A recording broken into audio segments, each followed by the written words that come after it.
Alright, taking the mechatronic out of GTE Golf. I think it's the same for the SAD as well. It's pretty straightforward. So what you do is first you get rid of all the pipes, all the cooling pipes and stuff like that to the side. You just disconnect it, push it to the side, and some pieces you have to get off like this, and some recirculation pump, get that off.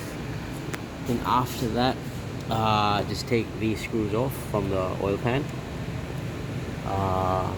I of course collect the oil just to measure how much came out of it when I'm putting it back in, so I know how much should go in.